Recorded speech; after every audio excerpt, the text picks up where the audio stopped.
The stranger in the snow, the wind was sharp like knives.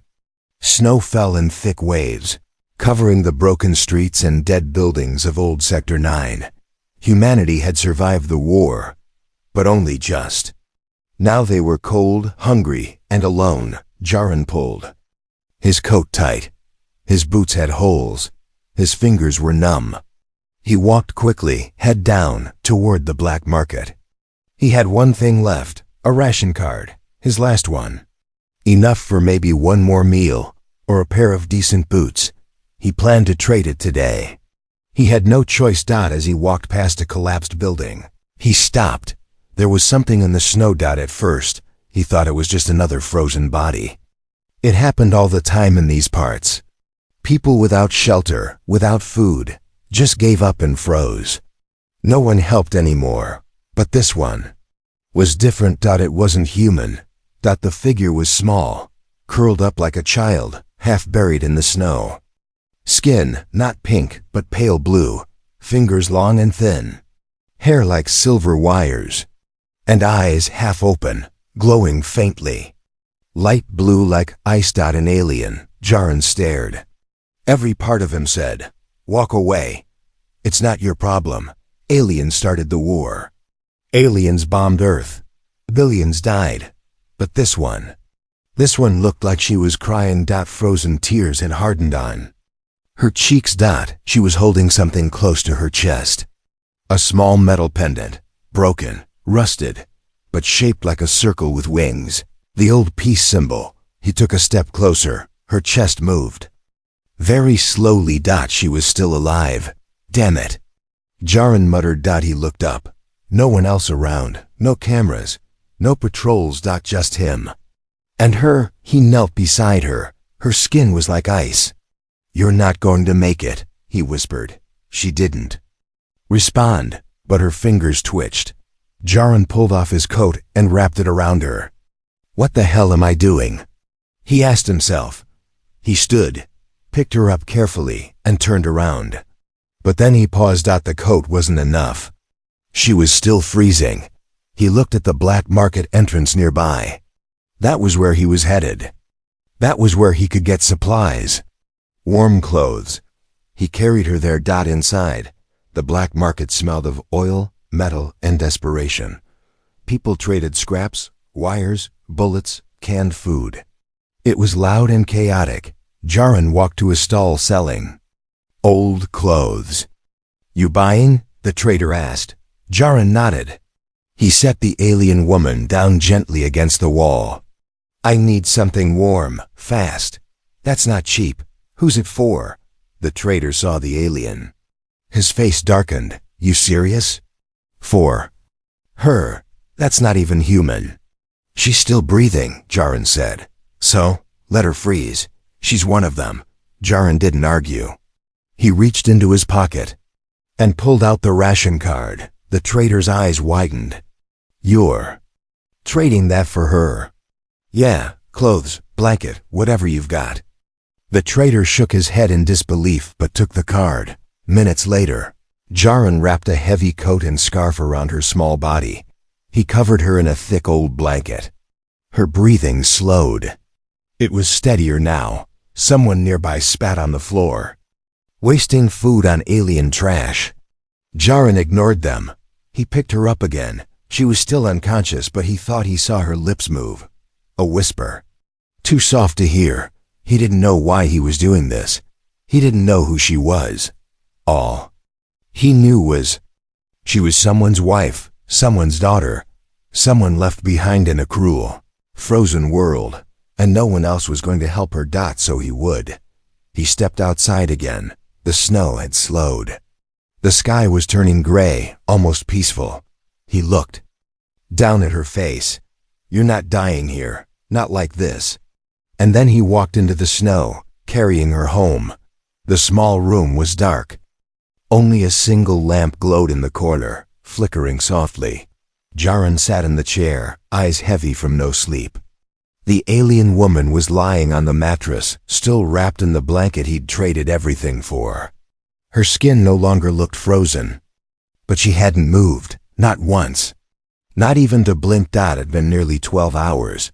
He had questions. Who was she? Why was she left for dead?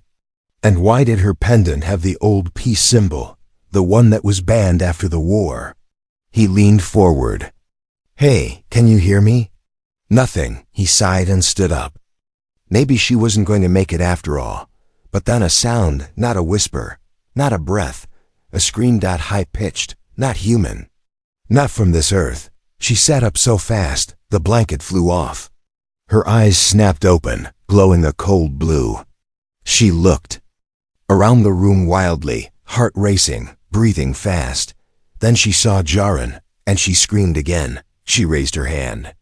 Something shimmered in her palm, a pulse of blue light forming from her skin. Energy. A weapon? Jaren backed away. Hey, hey. I'm not your enemy. She didn't understand. Her eyes were wild. Terrified. She spoke in a language he didn't. No, full of strange tones and echoes. Her hand glowed brighter. He raised both arms, showing he had nothing. Look, I saved you. You were frozen out there. Snowstorm. Sector 9. Her hand shook. She looked down and saw the blanket, the clothes, the room. And the pendant. Still tied to her hand, she slowly lowered her arm. The blue light faded. She coughed once, then again, and curled forward, covering her face with both hands. She didn't look like a threat now. She looked like she was breaking apart. Jaren stepped forward, slower this time. You're safe. I'm not gonna hurt you. She looked up at him, eyes full of tears, not frozen this time. Her lips moved. She tried English. It came out soft, broken, but clear enough. Where is he? Jaren blinked. Who? My mate. Silence. Jaren sat down across from her. I don't know who he is. She touched the pendant, holding it tight. Then she looked around the room again, realizing something. This is not a cell, she whispered. No, Jaren said. It's my home. What's left of it? Her eyes narrowed, suspicious. You are human. Last I checked. She looked down. I thought you would kill me. Jaren shrugged. Yeah. So did I. She didn't laugh. Just stared. Then said something strange. You carry no blood mark. No crest. You are a noun. Jaren frowned. What does that mean? She didn't explain. Instead, she pulled the blanket tighter and asked, Why, help me? He didn't answer at first. He didn't really know, because someone should have helped my sister when she froze. That was the first time he'd said it aloud in years. She lowered her head. I am sorry. He didn't want pity, not from her. What's your name? He asked. She hesitated, then said something in her language, soft and musical. He couldn't repeat it. Do you have a name I can say? She thought. Then nodded. Call me Sarah. Jaren nodded. I'm Jaren. She looked at him, really looked at him. Then asked a question no alien had ever asked a human since the war. Can I trust you? He thought about it. I don't know, but you're safe here. For now. Suddenly, her eyes widened. She stood, moving to the window. Snow still fell, but faint lights blinked in the sky above. They're searching for me. Who? She looked back at him, and this time, her voice shook. My kind. Jaren stared at her. Why would they want to find you? Sarah's voice was quiet, full of fear. Because I'm not supposed to be alive. And then, she fell silent. Outside, a distant rumble echoed through the cold air, like something heavy landing beyond the hills. Something had come to Sector 9. And it wasn't human. The snow outside had stopped. But something colder was settling. In the room, silence. Sarah sat on the edge of the mattress, her hands trembling slightly as she stared at the old pendant. Jaren watched from across the room. He hadn't slept. He didn't trust her yet, but something deep inside him said she wasn't a threat. At least, not to him. You said they're looking for you, Jaren said softly. Why? Sarah didn't answer. He leaned forward. You're not just some random alien, are you? She looked up. Her eyes glowed faintly, but there was pain in them now. Not fear, sorrow. No, she whispered. I was someone's wife. Jaren blinked. What do you mean? Sarah held up the broken pendant. This was my wedding mark. My bond to him. His name was Karen. He was a soldier. But not like the others. He believed in peace. She took a breath, slow and careful, like each word hurt. During the war, he tried to protect humans. He disobeyed orders. He died because of it. Jaren's jaw tightened. You're saying one of your kind gave their life for us? Sarah nodded. He refused to fire on a human ship. He shielded it with his own. That ship escaped, but he didn't. Jaren leaned back, processing that. Why would he do that? Sarah's voice was quiet. Because he believed your kind were not the monsters we were told. Because he met humans before the war and knew the truth. Jaren said nothing. Sarah looked down. After his death, I spoke out. I demanded justice. I asked questions they didn't like. She paused. So they silenced me. Jaren raised an eyebrow. Silenced how? Exile, memory wipe, execution order. I escaped before they could erase me completely. I ran, I hid on your world, hoping to find proof that Karen was right. That peace was possible. She stared out the window. I failed. Jaren shook his head. You almost froze to death. That's not failure, that's survival. Sarah turned back to him, eyes serious. You don't understand. My people do not leave survivors. If they find me, they will kill both of us. A chill ran down Jaren's spine. Then maybe we shouldn't let them find you. She tilted her head. You would protect me? He hesitated, then said, you protected the pendant. Even in the snow, half dead. You held on to love. That means something to me. A long silence followed. Then Sarah said, there's something I haven't told you. Jaren narrowed his eyes. What? Sarah looked at the floor. I was not just a widow. Before exile, I was part of the ruling fleet. I saw classified reports. I know what started the war. Now she had his attention. The history book said your kind fired first, she said. They showed videos of human ships bombing our cities. But those were lies. Jaren leaned in. You're saying we didn't start the war? She nodded slowly. Your leaders sent peace envoys, scientists, farmers, children, but our command saw growth and feared it. They attacked first, then forged evidence. Jaren stared at her. Why are you telling me this? Because if I die, the truth dies with me. Suddenly, the building shook. Not from wind, but something heavier. Jaren jumped to his feet. What the hell was that? Sarah stood too, eyes wide. They found me. Boomed out another tremor. This time louder. The window flashed bright light from the sky. Jaren ran to the door, peeked out. A black, humming craft hovered above the ruins, quiet as a shadow. No markings, no sound. Just power. We have to go, Sarah whispered. Where? Somewhere dark, somewhere quiet, somewhere they don't expect. Jaren grabbed a coat and a hidden pack from under the floorboard. There's an old maintenance tunnel under Sector 9. It leads to the dead zones. No one patrols there. Sarah gave a small, sad smile. You know how to hide. I've had practice, Jaren replied. And now I've got a reason. They moved quickly. The lights outside grew brighter. Sarah paused only once to place the pendant gently around her neck. For Karen, she whispered. Jaren looked at her. Let's make sure he didn't die for nothing. And with that, they vanished into the shadows. Two survivors, hunted by an empire, carrying a secret powerful enough to shake a galaxy. The tunnel was dark. Water dripped from broken pipes above. Old lights flickered, casting shaky shadows on the concrete walls.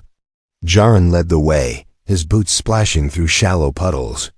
Sarah followed close behind, silent, alert. Neither of them spoke. They didn't have to. They were being hunted. Behind them, somewhere above ground, the sky still pulsed with light from the alien craft. Drones scanned the ruins. Every few minutes, the air trembled with low-frequency pulses, search waves.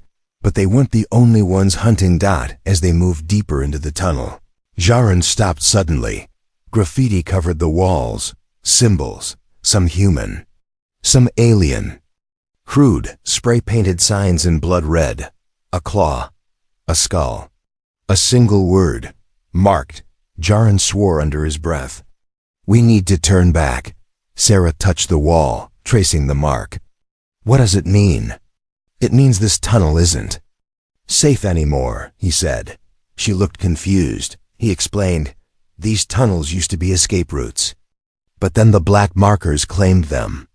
Sarah narrowed her eyes. "Who are they?" "Not soldiers. Not even real mercenaries," Jaren said. "They're scavengers, ex-hunters, traders from both sides of the war. They sell everything: guns, data, bodies." Sarah blinked. "Bodies? Dead ones. Sometimes live ones." She said nothing. Suddenly they heard it. Not footsteps, something worse. Laughter. Low, cold, human.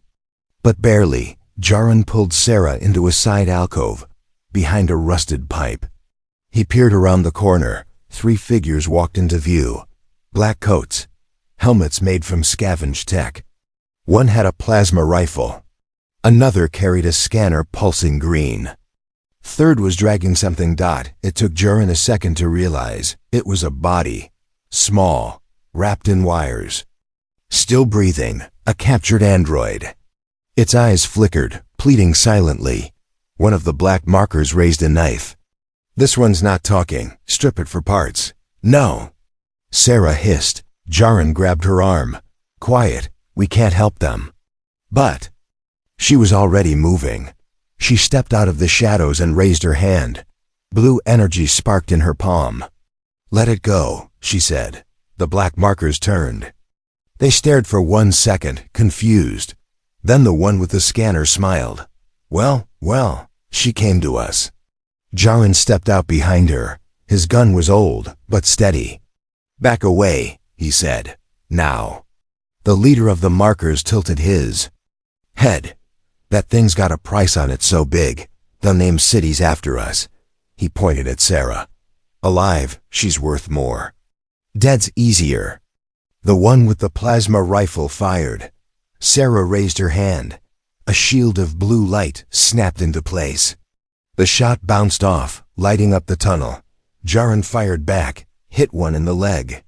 Screams echoed. Chaos broke out. One marker rushed Sarah. With a blade, she caught his wrist and twisted. The blade dropped. She struck him with her other hand, not with strength, but with a strange pulse of energy that knocked him out cold. Jaren dodged behind a pipe, reloading. But the leader didn't run. He grinned, blood dripping from his lip. "You think you're special, alien?" He pulled something from his belt. A tracker, red light blinking fast. "I already called your hunters." Sarah's eyes widened. Jaren fired, but the man was already gone, slipping into the darkness. Silence. "Return." The android on the floor flickered again. Sarah knelt beside it. "It's still alive," she said. Jaren sighed. "We can't save everything. I'm not leaving it." She pressed her hand to the android's chest. A small wave of energy passed into it. The android's eyes steadied. "Thank you," it whispered. "Who are you?" Jaren asked.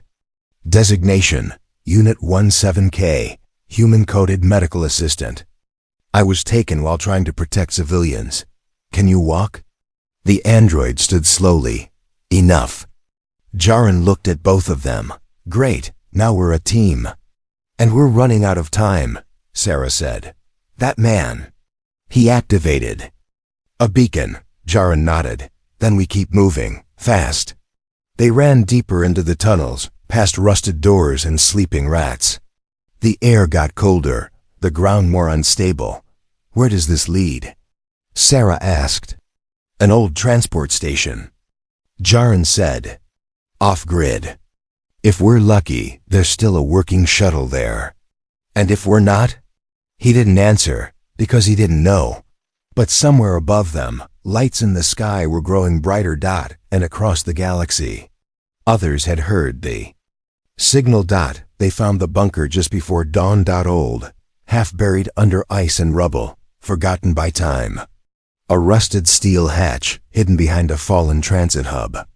No one had entered in years. It took Jaren nearly 20 minutes to break the seal. The door finally opened with a hiss. Cold air rushed out, thick with dust and silence. Inside, darkness, old power cores, and silence. They entered one by one. Jaren, Sarah, and the half-repaired android unit 17K. The light from Sarah's hand glowed blue against the walls, revealing old Earth symbols. This place is ancient, Jaren said. Pre-war tech. Good, Sarah whispered. It might still hold the truth. Jaren turned. What truth? You keep saying that. You keep hinting at it. She didn't speak right away. Instead, she walked to a corner, brushing snow off a panel. She pressed her hand to the metal, and the wall opened. Behind it was something strange, a crystal, shaped like a tear, hovering in midair, glowing faintly, floating inside a field of light. What is that? Jaren asked. A memory core, Sarah said, from the early days of the war. Jaren narrowed his eyes. Why was it hidden here? Because it wasn't supposed to exist. She touched. The crystal. The air shimmered. The room changed. Suddenly, they stood in a holographic memory, the inside of a galactic council room, alien leaders, human ambassadors, maps of the galaxy, laughter, talks of peace. Then, gunfire. Screaming. The sky outside the window turned red. Ships exploded. One of the alien generals turned toward the camera. Begin the cover operation, he said. Erase the footage. Blame the humans. The memory cut. Back in the bunker, Jaren just stood there. Silent. Frozen. Like the snow outside. They started it, he said. Yes, Sarah answered. My people began the war, not yours. Then we changed the records. We made you look like monsters. Jaren clenched his jaw. We lost entire cities. Billions. Sarah nodded. So did we. But you never deserved it. Jaren stared at the crystal. Why would they do that? Sarah lowered her head. Because you were growing too fast. Too free. We feared you. Because we couldn't control you. The silence in the bunker felt heavier than stone. Unit 17K stepped forward. This data, it can change everything, the android said. If we broadcast it, the truth will spread. They'll try to shut it down, Jaren said. Sarah looked up. They'll do more than that. They'll kill anyone who's seen. It suddenly boomed. The bunker shook. Dust fell from the ceiling. Jaren ran to the outer monitor, cracked, but still working. A single ship hovered above the ruins, small, fast, silent. A hunter vessel. Sarah stepped back. That's not a patrol ship. That's an execution squad. Jaren turned to her. Then we have one option. He picked up the memory crystal. We get this out. We send the truth. Unit 17K turned to the broken console in the bunker wall. This system is offline. But if I reroute the power, I can send a single long-range burst transmission. How long will it take? Jaren asked. 70 seconds. Jaren nodded. Do it. Outside, the hum of the ship grew louder. Inside, Unit 17K pulled cables. Sparks flying from the wall. Sarah looked at Jaren. They'll come fast. Let them, he said, loading his rifle. You'd fight for this?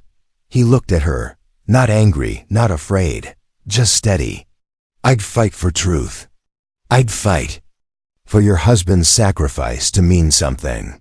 She said nothing. Then she stepped forward, raised both hands, blue light growing brighter. Then we fight together. The final countdown began, 60 seconds. The ship outside began to open, a ramp lowering, black armor, red visors. No words. Only purpose, 45 seconds. Jaren took cover behind a column. Sarah stood in the open, light building around her like a shield. 30 seconds. The first blast tore through the door. Jaren returned fire, the old rifle shuddering in his hands. Sarah sent out a pulse, a wave of energy that knocked 2 attackers into the wall. 20 seconds. A shot hit the wall near the memory core. Sparks flew. Protect the data. Unit 17K shouted. 10 seconds. Jaren was hit in the arm.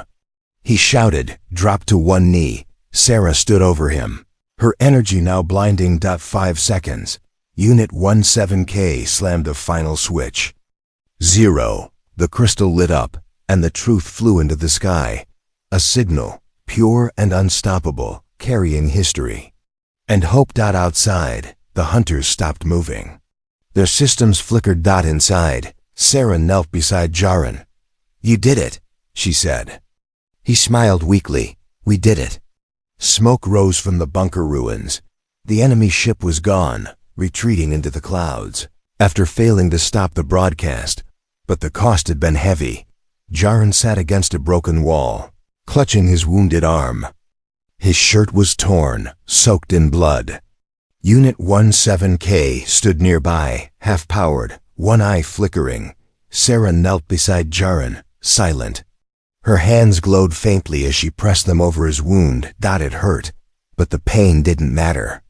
"The truth's out," Jaren said through clenched teeth. "Yes," Sarah replied, "but now they'll come faster." Jaren looked up at her. They were trying to stop the message. Sarah nodded. "They failed." He gave a weak smile. "So, now they'll try something else." Unit 17K turned toward them. I intercepted a short-range message from the retreating ship. "New orders." "What kind of orders?" Jaren asked. The android's voice was cold. "Kill the asset. No negotiations. Do not retrieve. Erase." Sarah looked away. Jaren understood. "They're not here to capture you anymore," he said. "They want you dead." Sarah stood, her hands clenched. "Then I must not die." Jaren forced himself to his feet. "We need to run." "No," Sarah said. "We need to finish this." "Finish it. We barely survived." She turned to him, her voice different now, stronger. "I haven't told you everything." Jaren blinked. "What now?"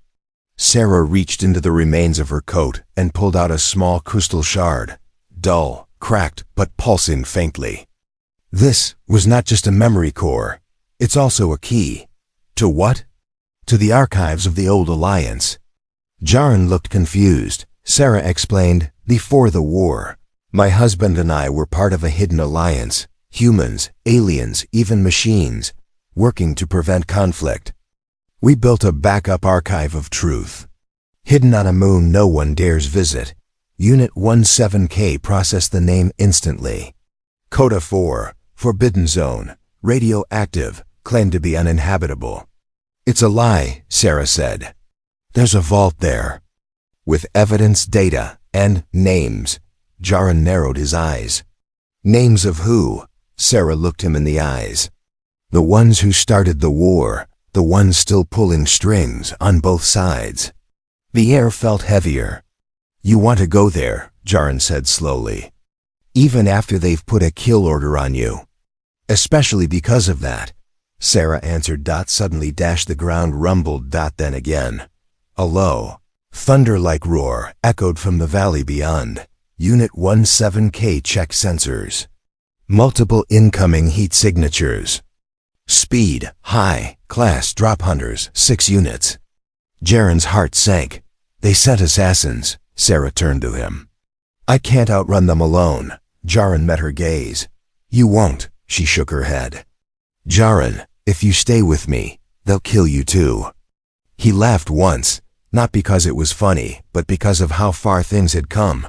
"I gave up my last ration card for you. I think it's a little late to back out now." Sarah smiled, just a little. Then we need a ship. Unit 17K spoke. A relay shuttle lies buried 2 kilometers west. Old human craft. If fuel cells are intact, it may launch once. Jaren looked at Sarah. 1 shot? 1 shot, she said. The 3 of them left the ruined bunker and stepped into the snow. The sunrise was hidden behind smoke clouds. But there was light, weak, pale. But light. The chase began. Behind them. The drop hunters landed. Tall, black armored machines. Organic brains fused with metal, no words, no emotion. Just the command, eliminate. Jaren ran. His breath burned in his lungs. Sarah kept pace, eyes glowing bright now, skin crackling with power. She had stopped hiding. They reached the broken ridge. There it was, the buried shuttle, half covered in ice, covered in vines and tech waste. We have maybe 4 minutes before they're on us, Unit 17K said. Jaren kicked open the hatch. Inside, the ship was dead cold, but the core still blinked red. Fuel's low, he muttered. But it's alive. Sarah climbed in behind him. The ship powered on, coughing, choking, then breathing. Jaren took the controls. Where's the moon? Sarah uploaded coordinates. Set course for Coda 4. The ship lifted, shaking. Outside, the hunters appeared, running, leaping. They're almost here. Unit 17K shouted. Jaren hit launch. The engines roared. As the hunters reached the ship. Fire blasted from beneath, throwing them back. The sky opened. The ship rose. Higher, faster. Away. Jaren looked over his shoulder at Earth shrinking below. Then turned to Sarah. We're not running anymore. She nodded. No, we're going home, to the truth. The stars stretched endlessly in front of them. Jaren had never left Earth's orbit before. Now he was flying straight toward the darkest place in the galaxy, Coda 4. A dead moon, a secret vault, and the final piece of a story buried by war and fear. Sarah sat beside him, silent. Her eyes were closed. Her hands rested on the cracked pendant she wore around her neck, once her husband's, now a symbol of something far greater. Truth. The ship hummed quietly. Behind them, Earth was a fading blue. Ahead, the cold shadow of Coda 4. Unit 17K's voice broke the silence. Entering orbit in 90 seconds. Jaren looked out the cracked window. The moon didn't look like much. Gray rock, storms of ash, and electrical interference everywhere. But under that dust was a vault built to hold the truth, and they had the key. Sarah opened her eyes. Are you ready? She asked. No, Jaren replied, but we're here. The ship shook slightly as it descended through the storm clouds. I hope the place still works, he muttered. Sarah placed a hand on his. It will. Karen helped design it. He believed one day someone would come back. Someone like you. Someone like us, she said softly. They landed in silence. No guards, no enemies. Just the wind. And a strange, low hum coming from beneath the surface. Unit 17K extended a beacon from his shoulder. The vault is below us, 5 meters. There is an entry port. They walked through the dust. The sky above crackled with distant lightning. Sarah knelt at the hatch, placed the shard into the slot. The ground trembled. A circle opened beneath them. A platform rose. They stepped inside, and slowly, the platform lowered. As they descended, lights flickered to life on the walls, ancient systems powering up after decades of silence. They reached the bottom. The room was circular. The walls were made of glass and light. Floating within them, images, voices, recordings, unfiltered, untouched by any government. One image showed the moment the war began. Another showed the classified list of names, leaders, generals, corporate masters, from both sides who had built the war to profit from it. Sarah stepped forward. Karen kept everything here, she whispered. He knew lies don't die, they only wait. Jaren stared at the footage playing on the walls. Humans trying to make peace. Aliens trying to help. And behind them, orders being given to silence, destroy, erase. "We send this out," he said, "and the war ends in people's minds." "Yes," Sarah said, "but only if humanity accepts it." "What if they don't?" Sarah looked at him. "Then we die with the truth." They activated the vault's broadcast tower. One final transmission, one pure signal, across the galaxy. On Earth, a child in the slums picked up a weak radio pulse on an old cracked screen. A soldier, lost in a ruined outpost, saw the footage of the real wars beginning and wept. A professor in a hidden lab whispered, "I knew it." Rebels paused, generals froze. And people began asking questions no one could silence anymore. Did we ever know the truth? Were we all just used? Back in the vault, Jaren stepped away from the console. "It's done." "Not yet," Sarah said. "We need to go live." "What?" She pointed to the old holocron above them. "They need to see us." Jaren looked at it, thought about it. Then nodded. He walked to the center, Sarah beside him. Unit 17K activated the feed. "This is Jaren," he began. "I was born in the ruins of Sector 9. I lost my family to a war one was told was righteous. This is Sarah," she said. "I lost my husband for trying to protect humans. Then I was hunted for speaking the truth." Jaren continued. "What you saw was real. The war was built on lies, but now we know, and now we can choose." Sarah looked into the lens. "You can kill a soldier, you can hide a body, but you cannot bury truth forever." "You don't have to trust us," Jaren said. "Just see what's real, and decide for yourself." And one by one, humanity said yes to questions, yes to doubt, yes to hope. Protests began. Alliances shifted. Warships powered down. People looked up to the stars again, not with fear, but with wonder. Back on the moon, as systems powered down, Sarah turned to Jaren. "Do you regret it?" He shook his head. "No, I think this is the first real thing I've done in my life," she smiled. Then, "What now?" Jaren looked at the stars. "Now we find others like us. People who still believe in something better. And if they come after us again," Jaren smiled, "let them. This time, we're not alone."